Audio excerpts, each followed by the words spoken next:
Watch who?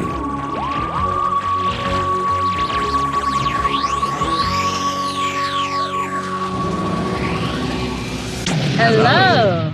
And welcome to Watch Who, a Doctor Who podcast. I'm Mark. I'm Sarah. I'm a Doctor Who fan. And I'm new to watching Who. Watching for the very first time. Very first time. And welcome everybody to the Series 1 Doscars. Yes. The first Doscars of New Who. Ooh, I've done that in ages. There we go. Every time the series is brought back, you need to do that. Here we are, everybody. We've booked out Cardiff Royal Infirmary. All the glamorous locations Mark could have chosen. Yep. We've lined those corridors with a red carpet. The news crews are outside. Yes, here we are, everybody. Everybody is arriving. We've got the Slitheen. We've got the Gelth. We've got the Daleks. We've got everybody from the Satellite 5. No, that's not right. See, this is where my knowledge of New Who isn't as good as classic. Platform 1 is... Which one? Oh, my God. Anyway, all those aliens from the end of the world are going to be here. We've got the Mox of Balhoun. Face of Bo is looking very smart tonight. Ah, of course. I had a good polish of the glass. Polish of the glass, yeah. The Mox of Balhoun. Everybody, yeah. They're all here tonight. So many characters, so many that I can't even name them all. You're already looking like we need to get on with this. We have got 10 categories tonight, everybody. I just know what you're like, and if we don't, the night goes on, and it's like any award ceremony. People just need it over. Okay, before we start, though, can we just check that Charlie the Barman is still around in New Who days? Of course he is. All our regulars are around. Yeah. Charlie the Barman's always running the bar, Mark. Charlie the Barman is here for New Who. Charlie the Barman, there he is, serving a drink to Suki right now. Hi, guys. And Kathika, they're all having a great little chat over there. They're swapping stories about being guest stars in Doctor Who.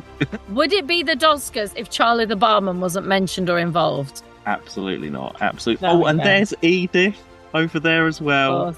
She's doing a buff. Oh, having a chat with Jackie, having a little gossip with Jackie Tyler over there and Edith catching up over a mead. And Ganitus is serving the canapes with his legs out. Oh, oh dear. I think, okay, let's just be clear. Ganitus and Altos. So Altos from Keys of Marinus. Altos and Tabitha. Have I got Ganitus in there? Altos and Tabitha. It's very close. Ganitus is very similar. He's the Thar with the holes in his trousers. Yes. It is all trouser related. It is trouser related. I've just got trousers in my head. Altos and Tabitha. They're serving canapes, but no, their bums out. There's they're what out? Bums out. They might as well. Well, Altos, you keep away from Jackie now. Jackie's loving that look. Anyway, we better go on before there's a clash of Keys of Marinus and the Powell estate. We have our first category. Now, in the past, we merged villain and monster together. But we had a little chat, our pre-Doscars chat, and because there's so many different sort of villains, monsters and everything in this series, we have separated them. So we have villain and monster as separate again. So that means the first category. Sorry, Lucas. Sorry for the spreadsheet. No, the spreadsheet's going to be all over the place. But the nominees for Best Villain are Cassandra, The End of the World. I know it's shocking, isn't it? I've had my chin completely taken away, and look at the difference. Margaret Slitheen, Aliens of London, World War III and Boomtown. Since you're taking me to my death, that makes you my executioners. Henry Van Statten, Dalek. This technology has been falling to Earth for centuries. All it took was the right mind to use it properly. And the editor, The Long Game. But that's why you're so dangerous. Knowledge is power, but you remain unknown. Yeah, there's some really good villain characters. There's some great villain characters. I think just working backwards on your list, like the editor, Sean Pegg. Simon Pegg. Sure. I've gone Shaun of the Dead and Simon Pegg. Oh my gosh, what is my brain doing? Can you tell we're recording this late? Oh my gosh. Well, you like the editor. I didn't like the editor as much. I don't think he's like the greatest villain ever, but you really wanted him there. I think he's brilliant. I think it's a really good performance from him. Put it this way, if he hadn't been in that role and owned it as much as he did, I think that episode would be a lot weaker. I mean, yeah, I mean, some people say it's quite a weak episode anyway, but no, I can see what you mean. He did make a character of it. He made a great character that is that whole story is very like 80s Doctor Who. We've said that. And he kind of made it very not over the top, but enough over the top that we instantly recognize that he's the villain of the story. And he just owned it. And I thought he was great. And it's not a powerful story. It's not a big story. It is quite a weak story. But I thought he was one of the strongest parts of it. We also then have Henry Van Staten from Dalek. Our arrogant American. The acting's fine, but this is, for me, it's like that character is just our horrible Elon Musky. Yeah. Like, he's out there right now. As I say, Henry Van Staten is out there right now doing whatever. Doing whatever. He's doing all sorts out there. He really is. He's got alien technology. He's got all the missing episodes. Oh my God. He probably has. There you go, Mark. You're always wondering why they're in someone's basement. He's got them. That's who he is. That reminds me, you shouldn't have mentioned this because recently there was a talk about missing episodes and stuff. Anyway, long story short, there's this like organization that are going around and they are getting in touch with film collectors, and it's not looking for stuff, but they're saying, have you thought about what happens when you pass away? We can take your collection, we can catalogue it, let us know what you've got, blah, blah, blah. Anyway, it's not like they found any Doctor Who. I mean, they found all other bits and pieces, but there was a talk and they said, we know fairly certainly there are a couple of episodes at least in collectors' hands in the UK. They know. It is a real thing. It's not just me ranting that there's a fake Henry Van Staten out there. There are real Where people. Did you hear this event? I saw a clip of it online. It was the other month. Were you like... Well, we've always known. What was your reaction when you... I want to know your exact reaction when you heard that. I was like, these people in these basements, what the hell are they doing? Why are they doing that? It's the usual rant. Anyway, we should get onto that. But anyway, if you have a missing episode, that's what I wanted to hear. Please email 2watch2@gmail.com. Just come on. If you have a missing episode, email Mark. Or, better still, get in touch with me on Instagram. Send me a clip. And then I'll watch it and then tell Mark I've seen it, and it'll drive him wild. Sarah will do all the bargaining between you and the BBC for you. She's great. Absolutely. She will make sure those invoices are paid and that all the money is sorted. Anybody can do it. Hey, I can sort it. But what will drive Mark crazy is that I will have seen it and I'll be like, oh yeah, it was great. And he'll be like, well, what happened? I'll be like, I can't remember a thing. Well, what happened with this character? I don't know. Who was it? Oh, yeah, that guy, kind of looking like this. We don't know, Sarah. We haven't seen the episode. I think apparently it's sort of rumored that it's more like William Hartnell episodes. I think possibly a Polly episode might be there because she's got. No, I'm not interested in that. I know exactly. You'll be like, I'll be like, oh yeah, Polly ones. Forget it. Mom, you could have had a missing Polly. Yeah, but it's Polly, so no thanks.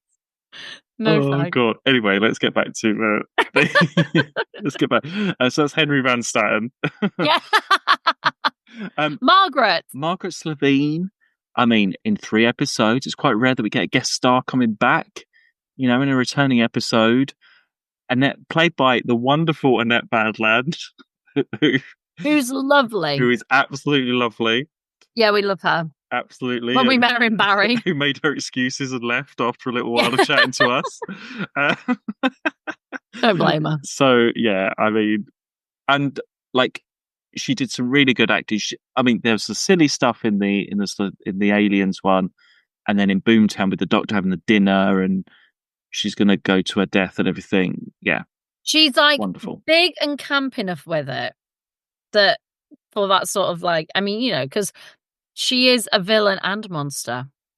We did have a debate about where does she sit, because we've put her in as Margaret here, but when we were talking then as the monster, she's Slovene.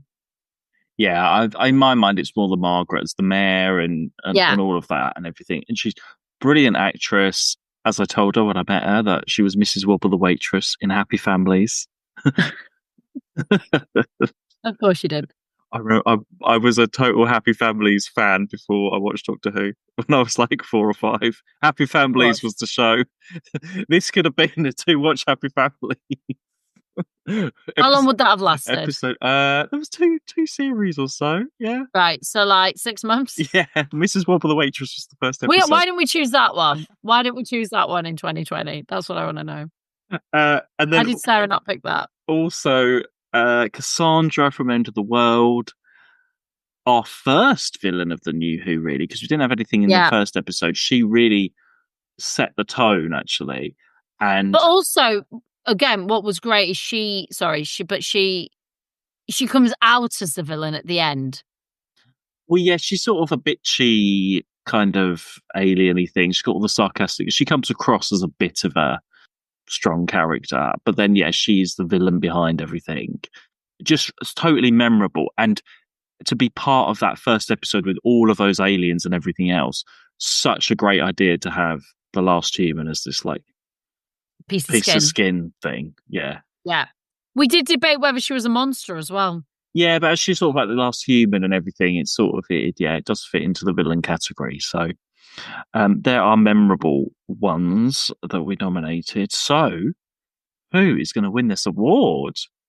And the winner of Best Villain is Cassandra! Hey! Here she comes. What was that? Well, I thought about doing a boo, and I was like, oh, maybe not. So there we are. Yay! There we are, and we've got the jukebox out. Going to be playing some music in honor of Cassandra later. We'll play Britney Toxic in honor of Cassandra. Oh, the Face of Bo is so happy as well. Yeah, Face of Bo felt that Cassandra should have won that.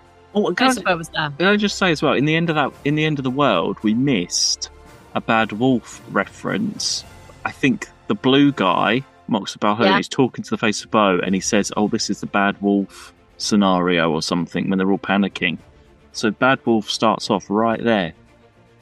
There we are. Yeah.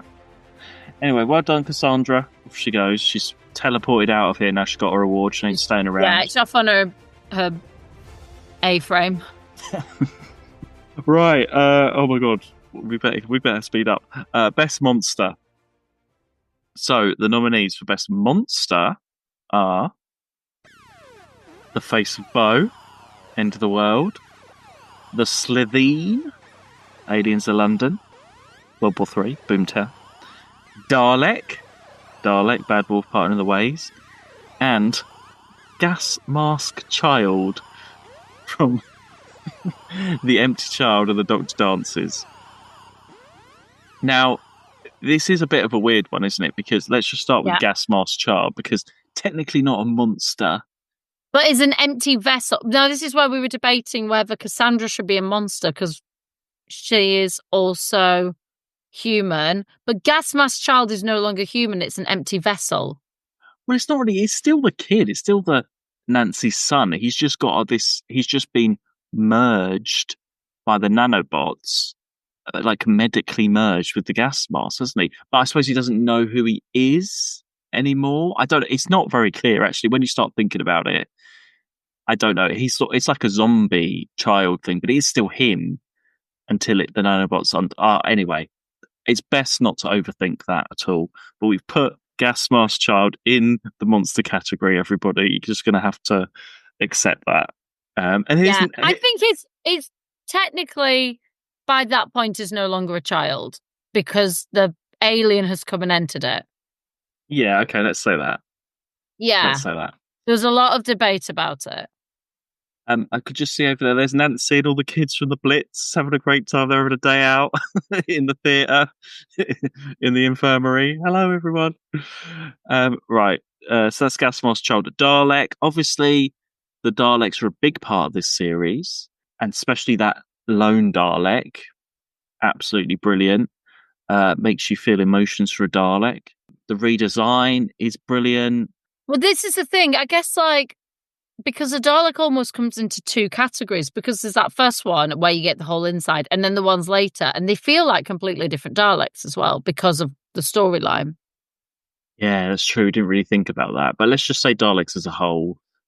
The Daleks, as I say, more like the design and the look of them and just the sort of power that they have. The Slitheen, then, they are sort of a classic. You do think of them when you think of the new series, especially this series. A very different kind of design. I think, again, this is them working out how to do monsters for New Who. They're a weird shape, and obviously they're sort of half like people in costumes and sort of some sort of CGI as well. Again, it feels like they're still trying to work out how to do these things. Really weird to give them these big arms that like the actors have to try and hold. But I think they're trying to do a shape that's not human, like that doesn't look like it's someone in a suit, but it sort of is someone in a suit. And then as part of the Slitheen, you've got the zip thing as well with the human as well. So there's a lot tied up with the Slitheen. But I think they had to be there because of they are such a memorable design, for good or for bad. Well, they're in so much, and they are such a dominant feature of this first series. There's no getting around that. When we talk to some of the others, we talked about the Reaper, the Gelf, the Jaguar. They're not of the same as like the Slitheen. The Slitheen is a big, impactful monster of this season. I think if I was a child watching this series and seeing the Slitheen, I would have very strong memories of it if I was like watching Doctor Who for the first time and seeing that as a thing. And then also Face of Bo, which just love the Face of Bo. We love the Face of Bo comes up a lot throughout. Again, it comes out throughout the series, doesn't it? It's a great design. And I just remember it being on Blue Peter, I think, at the time. Bringing this massive face out. I mean, it's a face in a big glass case. Like a huge face. It's massive. Oh, yeah. Was that at the Doctor Who exhibition? Yeah, it was for a time. I definitely got a photo with it. I definitely have my photo with it. Cool. I want to see you with the Face of Bo. I want a picture. Okay, I'll find that. I'll send that to you later. Yeah, me in the Face of Bo. I've definitely seen the Face of Bo a lot of times. Someone has that somewhere. I don't know in what storage facility that is, but someone is sitting there with the Face of Bo, I'm sure, right now. Such a weird thing. Anyway, right, Mark, who's the winner? Definitely, there can only be one winner for Best Monster. The winner of Best Monster is Gas Mask Child. Hey! I think because, like we said in that episode, I think that was like the first moment in Doctor Who that sort of took the whole nation. You could say the one with the gas mask child. It's like a reimagined of like the mannequins. Yeah. But historical. Yeah, it's like... and it's really British. It's a really iconic British image of like the face masks and like a child in the war wearing a face mask. And do you know what I mean? Yeah, like it's not like someone's designed like a Dalek or something like that and being like, that's an alien creature we've designed. It's just using that every day but making it a creepy, technically a monster thing. Yeah, it's just that. And it's still known today. If you say like the gas mask one, people know what you're talking about. It is there as a winner, as a memorable moment. And here is Nancy and Jamie coming out to get the award. Yay! Yay! Oh, there they go. Yeah. Oh, they're so happy. Right. Next, supporting character. Many to choose from. And the nominees are Gwyneth from The Unquiet Dead. The things you see. The darkness. The big bad wolf. Harriet Jones from Aliens of London, World War III. Harriet Jones, MP Flydale North. I want you to contact the UN immediately. Tell the ambassadors the crisis is over. They can step down. Pete Tyler from Father's Day. I'm your dad. It's my... Are you my mummy? And Nancy from The Empty Child and The Doctor Dances. Yes, I am your mummy. So the big controversial point here that we were talking about, I wanted Linda with a Y to be there in a few of these categories, actually, and she's not. I thought she was a great supporting character. We talked about Kafka from The Long Game. I really hope I'm saying that right, because I said catheter last time. Catheter last time. It's not catheter. Kathika from The Long Game, and Suki in a way as well. I mean, there's so many. There's so many. My sticky note goes into 2 lists. Yeah, there's a lot, but we chose these ones. So let's go backwards again. Nancy, because we always say it's who drives that story on, who moves the narrative forward, who has the biggest sort of impact within the story. And Nancy does so much in those 2 episodes. So much. Maybe because it is 2 episodes as well, but she really does. She goes off and has a whole bit of the story on her own, doing various different bits and pieces. Without her, that story wouldn't be resolved at all. Nobody would know what's going on. So Nancy, huge part of that story. Pete Tyler, in the same kind of way, without him in that story, I mean, it's such a great story for Rose as well, for developing her character and finding out about her background. And it is that piece that you because you've obviously seen Jackie and everything like that and where she is living at the moment. But then to find out about her dad and everything, it's all about him, that story. So he absolutely had to be there. Harriet Jones, MP, again, in the 2-parter as well, you're following her. She's sort of funny, but she sort of gets on with it, and she goes off with Rose and helps out, and then she's helping out the Doctor and Rose. She's really actually the only sort of person that we see, because it's really just her and then the Slovene people. Yeah. So she makes a huge impact. Played by Penelope Wilton as well. So, amazing. You've got to have her there here. Great actress. And Gwyneth as well from The Unquiet Dead early on. A great character. Again, having that chat with Rose and being part of that whole story with the girl and helping out and with her second sight and everything. Yeah, I think we've picked a really good 4. It's a strong 4. But we went for people that had core. They were essential to the story. If you remove them from the story, it would fall. Just out of interest, when we're looking back at these episodes, because there's like 13 episodes and all these different characters, in New Who, is it easier to remember all these people than it was in Classic? Or not? No. It's just interesting because... But only a sense of it's just more recent. And then if you ask me again next season for this season's, I'd probably forget who Gwyneth is. I mean, to be honest, I had to think about who Gwyneth was. Okay. And then when you said it, I was like, oh my gosh. And then I remembered that entire story. But it's like so early on. It's like the second one, isn't it? Yeah, third one. Yeah. Yeah. No, I just wondered. The first one's Rose. What's the second one? The Cassandra one. Yeah. That's literally the third story then. So I'd almost forgotten it as a story. And then as soon as you said it, I was like, oh my gosh, yeah. And then I remembered everything she did in it. And I was like, she was fantastic. It's only because I just thought, because with the classic ones, we sort of gave them nicknames to remember who they are and stuff and never really used their character names. But here, we just know them as their character names a lot of the time. Do you know, I don't know. Not always. I mean, we've got Rose's dad as Rose's dad. Well, yeah, it's Pete Tyler. Yeah, I suppose. Yeah. I think in classics we had, I don't know, the American Poison Lady. Do you remember? I'm just thinking about Poison Lady from the Romans. I know this was a long time ago, but do you remember her? No? She talked to Vicky. She talked to Vicky and she had the poisons. I don't know why I was thinking Yeah. about her the other day. Of course Stuff you like were. that. Just casually thinking about it. But she hasn't been mentioned since the Romans, so I'm just saying, Poison Lady. Here she is tonight, not serving poisons, but she's come all the way from the Romans, everyone, to track down the missing episodes. Let's announce the winner. Right. And the winner of best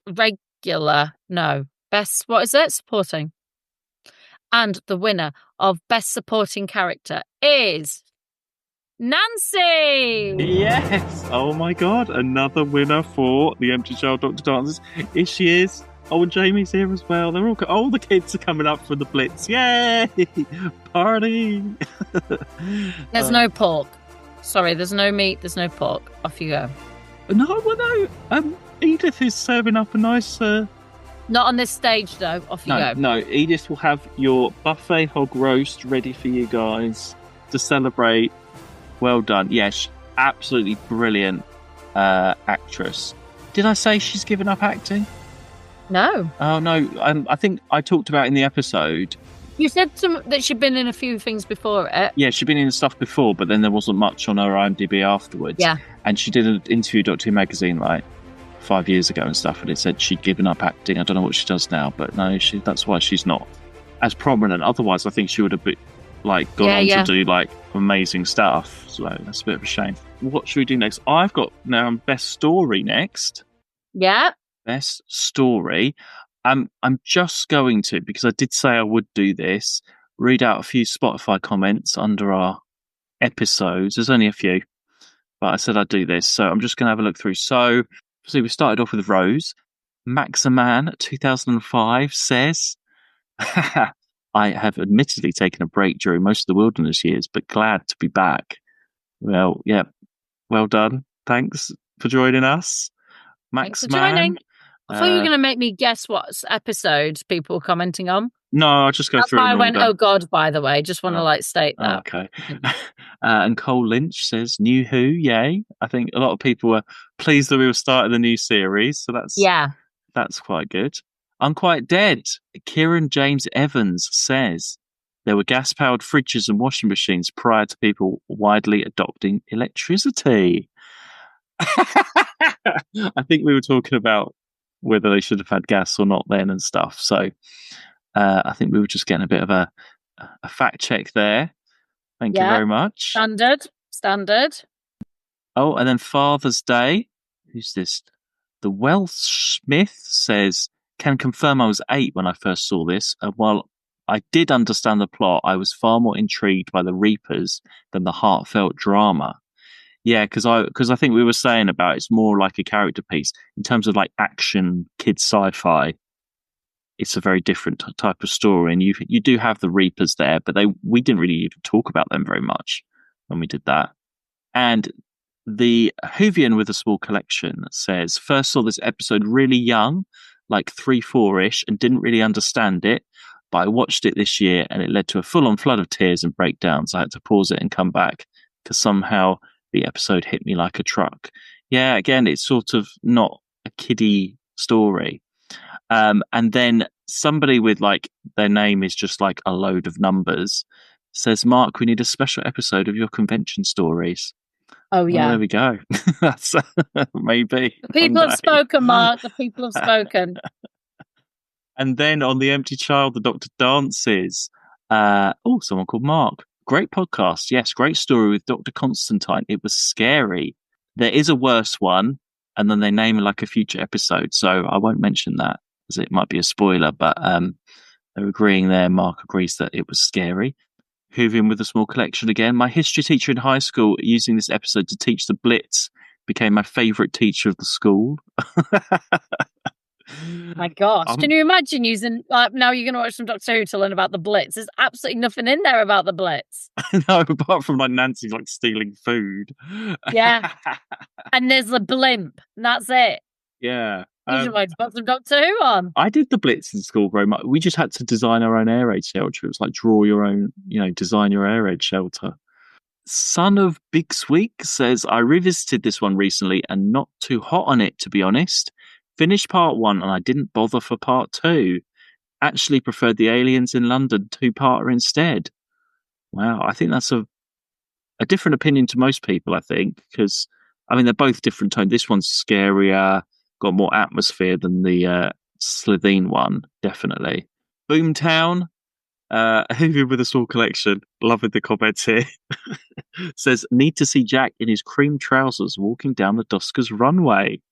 Well, funny you should say that. I think he might be limbering up a little bit Might be later on in the limbering show. Oh dear. And then Bad Wolf Partner of the Ways, Robin Staniland says, why are there Dalek spaceships? Why are there trains, cars, bikes? We have legs that can get us there. Oh, I think that's because I was saying, why are the Daleks flying through space? And why do they have spaceships? Yeah. I know, it's just them flying through space. I just think it's weird that they're flying through space. But never mind. I don't think they should fly through space. Yeah, They shouldn't be said able that. to. They shouldn't be able to breathe in space. They've only got that, like, little netting round their neck. Anyway, what we're talking about, the nominees for the best story are Rose, Father's Day, Empty Child, and Bad Wolf. Should we announce the winner and then just talk about? Yeah, I Yeah. think just talk about. So, our winner for best story is Bad Wolf. Ooh, yeah. I mean, what a name, what a thing. It is the story arc of the season. But also, you absolutely loved Weakest Link. I loved Brother. Weakest Link. I love Weakest Link. I loved Big Brother. I loved all that. It was just a really strong. It led into a really strong end. Just a really good story. Really good setup. You just really know the characters by them. I really, really enjoyed it. For me, a really, really close second is Rose. I was going to say, I mean, there hasn't been a really bad episode that we've absolutely oh, this is terrible. And we loved that opening, Rose, the reset up of the series, introducing that character. I love the Autons. It wasn't massively plot heavy. It just explained everything you needed to know going into this series. Yeah, absolutely love that. It was a really good balance of really getting to know these characters, setting them up, setting up what is this going to be, Rose was such a strong start.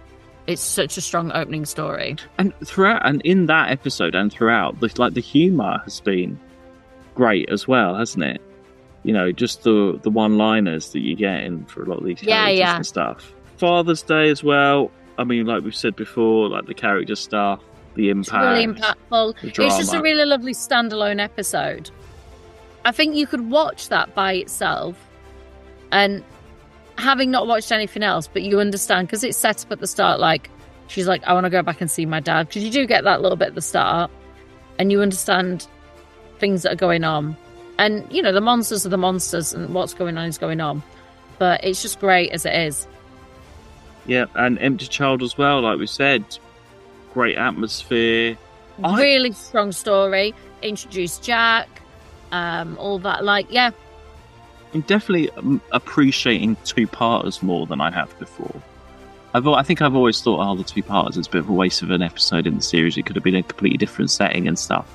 But sometimes, actually, the 45 minutes isn't enough, and it's nice to have, the Empty Child and Bad Wolf, there's time for that. If Bad Wolf was just one episode, you wouldn't be able to do Weakest Link, Big Brother and all of that, and have them actually playing the games and seeing it all. You'd have that in, the first 10 minutes, and you have to get to all the Dalek stuff and everything else later on. You couldn't fit it all in. No. And you needed that. You needed that sort of... It set it up in such a silly way. It was so different to then what was set up to come, but perfectly linked. Do you know what I mean? It set it up perfectly, and yet was so different. I mean, you start off with the Doctor in the Big Brother diary room going, what's going on? And by the end of the story, he's dead and regenerated, destroying the half the Dalek arm, but you can't get from one to the other. I know.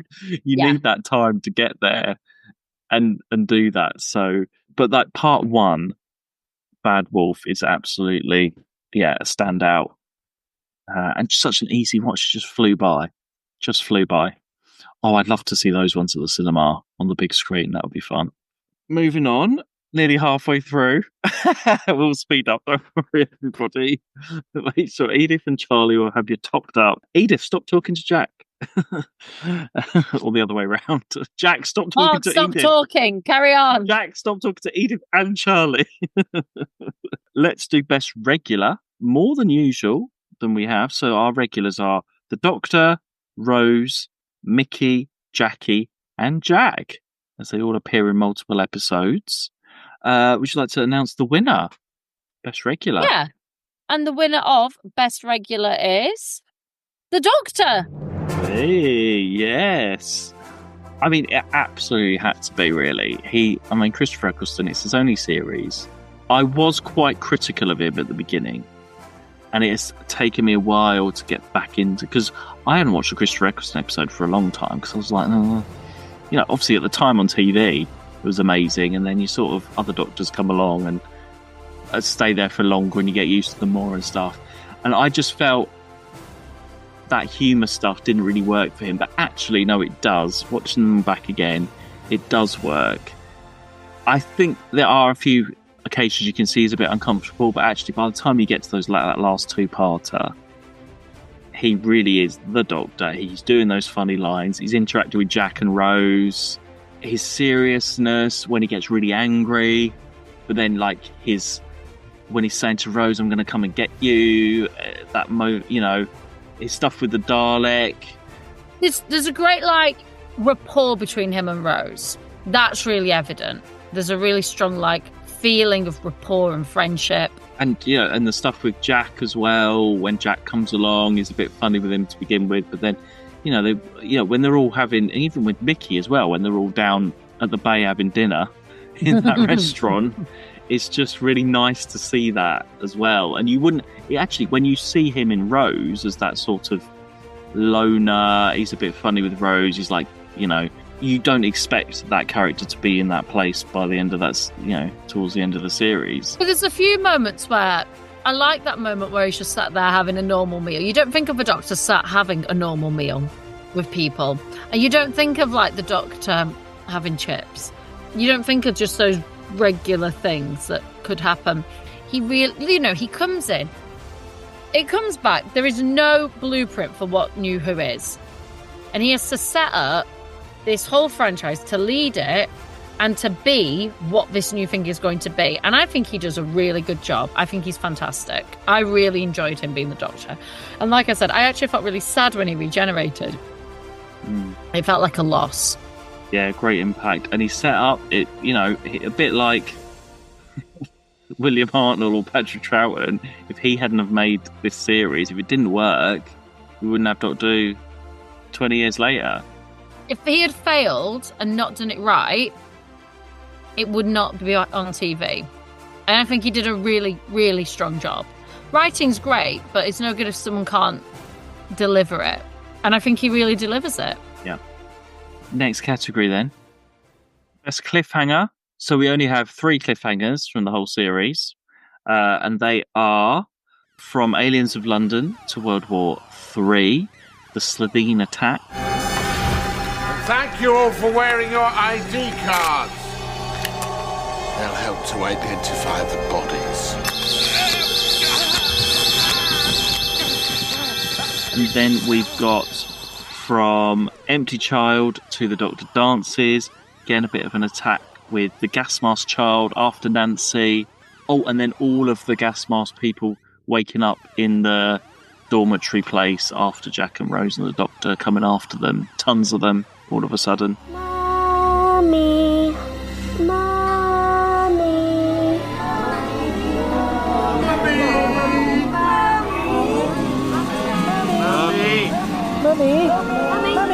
And then Bad Wolf Part of the Ways, where Rose has been, got. I was going to say Rose has got with the Daleks. Rose has been captured by the Daleks, and the Doctor's like, "I'm going to come and get you. I'm going to defeat you." Rose? Yes, Doctor? I'm coming to get you. The Doctor is initiating hostile action! The stratagem must advance! Begin the invasion of Earth! The Doctor will be exterminated! Exterminated!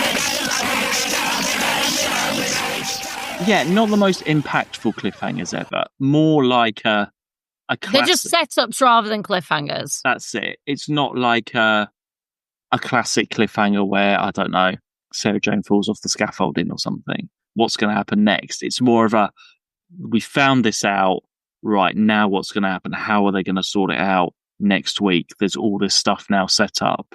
It's sort of a turning of the narrative. We have a winner for best cliffhanger out of those three. And the winner of the best cliffhanger is Empty Child Cliffhanger. Yay!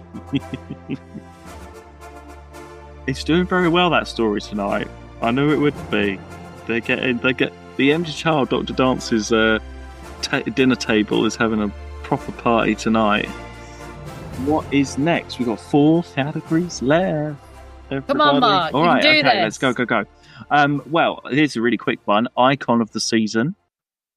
Let's announce who had the most impact. And the winner of Icon of the season is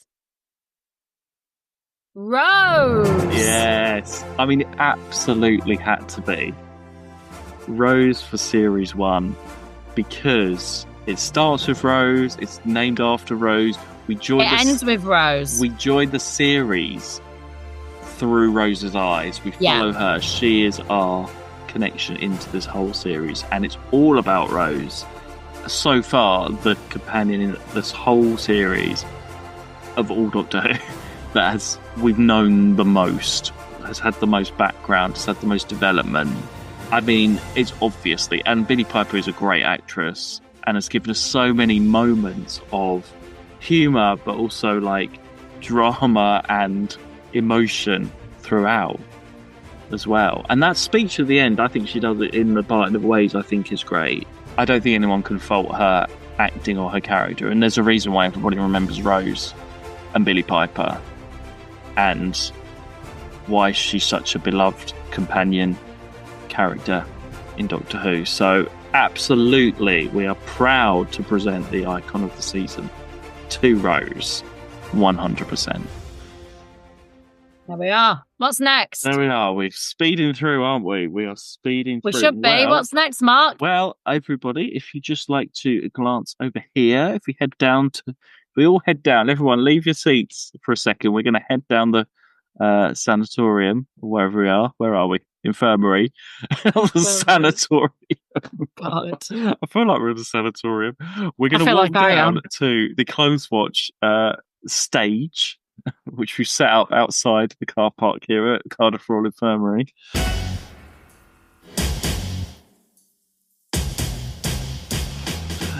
Lights, cameras. So, yeah, it's the Clothes Watch Award for Series 1. And do we have our... Have you got them? Are they ready? Let me check they're ready. Yes, they are. Everyone's ready and waiting, Mark. Okay. Everyone's been waiting a long time. Okay, well, I'm just checking who we have. Just checking my list to who we have, because I can't really read my writing very well. Okay, here we go. On the catwalk, we have, fresh from her Icon Award, Rose in her Union Jack top. Oh. She's representing. Fashion needs you. I don't know. Who does she think she is? UK hun. That's all I've got in my head.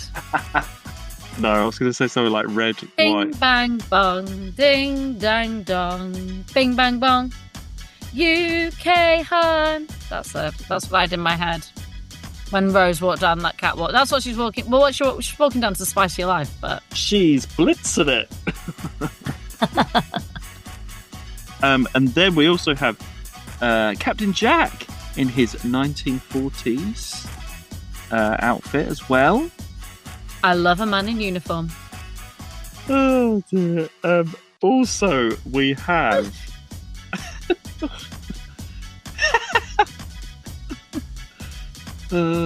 what is this? I can't read. Have you got who's next? I've got red something. Her red jacket. Oh, is this Rose again? Is this Rose again? Yeah. Oh, after a quick change, Rose is back on the catwalk in her red hoodie that she loves to wear. Spicy. No, I can't think. When comfort meets fashion. I can't think about either. Anyway. Well done. She's already been on the catwalk, it's fine. And then also, last, we have Jackie Tyler in her pink dressing gown. That's fashion, pinky promise. No. Soft and comfy, just like her. I don't go. I've got nothing. Oh, my brain is gone. Oh, 10 dear. o'clock mark. My brain is gone. Okay, fine. It's getting late, everyone. There we go. Well done to our fashion crew. We were going to be done by 9:30. It's 10 p.m. Yeah, well, those drinks are flowing. It's Charlie, not my fault. Right. Who is the winner then? We still haven't finished. Okay, everyone. Let's announce the winner. Then we can all go back inside, down the sanatorium, and sit up, take our seats again. All right. Okay, who is the winner? Sanatorium. Infirmary. Right, we need to all go back to the infirmary. Dr. Constantine is waiting. Right, who's the winner? And the winner of Best Outfit is Rose's Union Jack top. Oh, God. We know who chose that winner. Wasn't me. I don't know if we chose the winner, but I've chosen it. Here she is, and off she goes with her reward, flying on that blimp. Get on that rope, Rose. Get up there. Hey. I'm sure we chose that. No, yeah, we did. Okay, just checking. I haven't got it anywhere. I was like, I'm deciding now. No, we did. There she goes. She's flying up. There'll be Blitz rope rides at the end of this show. Everybody, if you want to get your tickets, talk to Edith. Ganatus is overseeing that one. Moving on, Mark. All right, okay. Well, we've got 2 left. We've got Worst Moment next, which is really interesting this time because usually there's tons of worst moments. Yeah, we struggled here. This was a struggle. Maybe as New Who goes on and we get used to like modern TV, we'll find more stuff. But we only have... Well, the trouble is we couldn't agree on anything that we both were like. That was the problem. So things that you didn't like, I was like, no, I do like. Things that I didn't like, you were like, no, I like. So there was nothing that we could agree on being worst moments, really. That was the problem. Yeah. You were like, I want the Union Jack top in there. And I was like, I friggin' love the Union Jack top. We've just put it up for an award. No. Yeah, exactly. Yeah, it was really difficult. Really tough. That was the problem. It wasn't so much not having them. It was us not agreeing. So we got 2 things, basically. And like we were like, that's it. This is just what it is. That's tough titties. Yeah, that is. Yeah, everyone. Tough titties, everyone. Titties. There's only 2. And they are the farting stuff in Aliens of London World War III. Which I didn't give a shit about, but really bothered Mark. The farting narrative. And Rose's... It didn't appeal to Mark's tastes. No. And Rose's choice of men throughout the whole stories, i.e. Mickey, Jack and Adam. The cancelled 3. The cancelled 3. The cancelled 3. Cancelled trio. But yeah. No, but yeah, they're not great for... None of them are great. It's all a bit odd. Also, yeah, they're just not great choices. They're not good choices of characters at all. Poor old Rose. She's a great character, but she does not make those right choices. Yeah, that's all we could come up with. We really struggled to agree on anything. So... Well, I don't think it'll be any surprise to anyone what the winner of this category is. What is it? The winner of Worst Moment is Rose's boyfriends. Rose's choice of men. She just made terrible choice in men. Like, Mickey is there and nice and bland, but I mean, that's why she kind of leaves. Adam was a wet blanket. And Jack lied to her to begin with. I mean, Jack's great, but Jack's no, he's no love interest. He's just... Yeah, I mean, Adam was a bit of a weird one. I mean, he's not a liked character anyway, I don't think, but they just had a conversation and then suddenly they're supposed to... And the doctor's sort of like, oh, he's your boyfriend and stuff. I don't know. It was just the weird... There's no chemistry there at all, was there? At all. The way that's done, though, is a very, millennial thing to do, right? It's like when your mate snogs someone and then it's like, oh, is that your boyfriend? that is a very millennial thing to do, and this is a very millennial cast at this point in time. I suppose so. Yeah, maybe that's what it is. But she does seem to. I don't know. I think she likes showing off in front of him. I think she likes showing off in front of him. They're just really bad choices. She's just not great at picking men. But she's young, and I think it's because we expect more of her because she's great, and we know that she's capable of greatness. No man's really good for Rose. That's the problem. Yes, maybe that's what it is. Yeah. But her choice in men has been weak so far. When you're a strong woman like Rose, it's hard for her to find the right match, and it's not been these men. Well, I don't know who's coming up to get this award. Is anybody? Rose. Rose. She's going to own her independence. Okay, Rose. Well done. Another win for you. Triple award winner tonight, Rose. Here is your award for bad taste in men. Well done. Well, that just leaves one more category to go. And we know which one that is.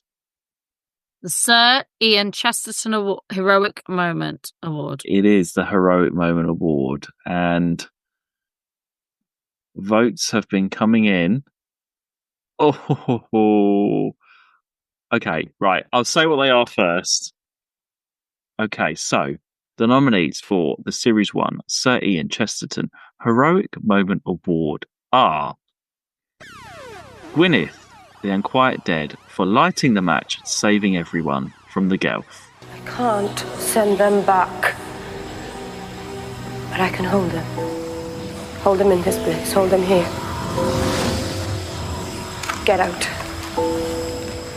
You can't! Leave this place! Rose, get out! Go now! I won't leave her while she's still in danger. Now go! Oh, damn, I've spelled everyone wrong when I put it up on Patreon. I put every Roan, but nobody noticed. It's fine. Well, not that they commented anyway. Kathika from The Long Game, linking herself up and breaking the connection and heating up floor 500. Disengage safety. What's happening? Maximum access. Override floor 139. And Spike! Pete Tyler from Father's Day, sacrificing himself to put the paradox right. The car that should have killed me, love. See ya.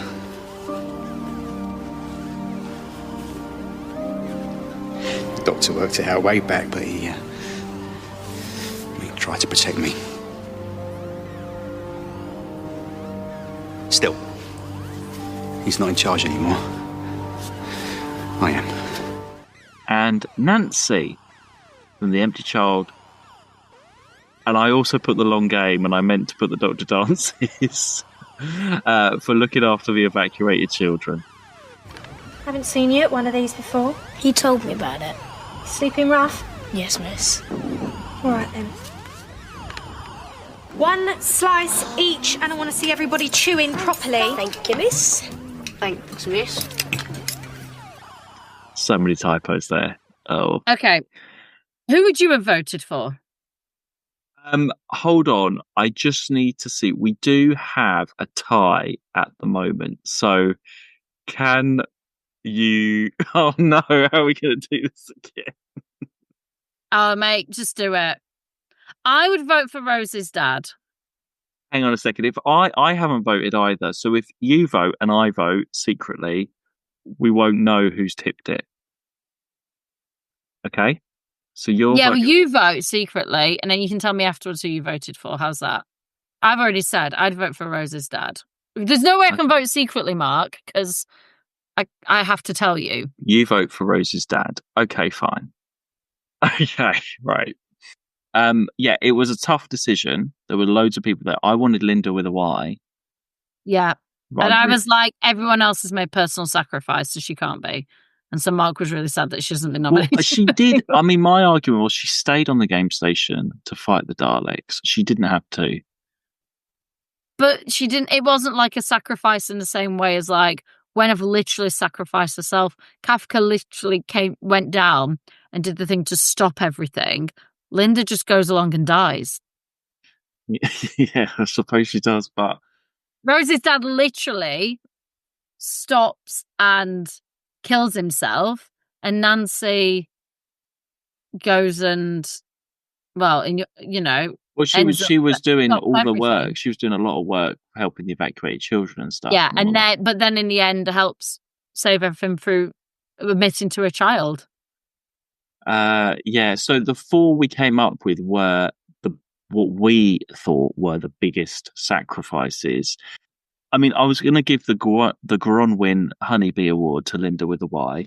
Yeah, you can do that. I said you can have that because it'll make you happy. Do you know what, I got Union Jack Top, so I'm happy. I also just mentioned actually the only other sacrifice, which it's a bit too late to talk about now, which we sort of mentioned but we didn't talk in detail, which hopefully we should have been there, was Jabe from The End of the World. You know, the tree lady. I said someone in The End of the World, didn't I?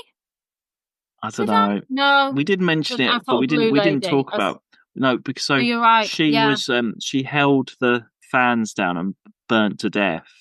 Yeah, you're right. Help the doctor, which looking back probably should have been there, but never mind. We've got these 4 now. Obviously, but also it's the sacrifice. It's the ones we remember in these Doscars as well. Oh, absolutely. And yeah. So anyway, Mark, who's won? Okay, so here we are, everybody. So now Sarah has voted. Let's talk about who didn't make the list. Let's talk about who's made the list and who's won. So now Sarah has voted and I have voted. The winner of the Series 1 Sir Ian Chesterton Heroic Moment Award is Pete Tyler for sacrificing himself to put the paradox right. Who did you vote for? I vote for Nancy. I knew you'd vote for Nancy. No one else voted for Nancy. Well, it's not heroic in that sense. It's not a sacrifice of self. She saves the story, but it's not a sacrifice. Whereas Rose's dad did sacrifice himself. Gwyneth definitely sacrificed herself. I was between Rose's dad and Gwyneth. For me. They were the 2 for me that were the biggest sacrifices of those that we've chosen. I mean, I suppose Lucas... Who's it between, out of interest? Oh, Gwyneth and Pete. There we go. They were the 2 that I was between. Well, Lucas put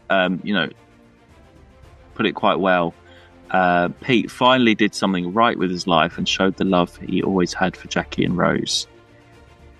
So, well done. Exactly. Well done, Pete Tyler. From our first hero of the new Who.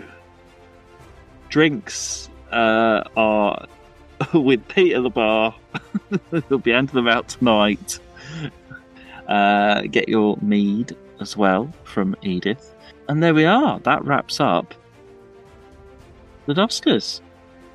Thank God. Well, we had an extra category this time. That's why it's longer. 40 minutes later than we said we'd finish.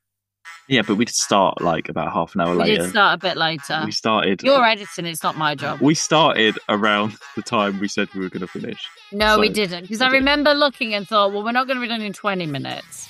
No, we're never going to do a Doscars in 20 minutes. But anyway... The days are gone.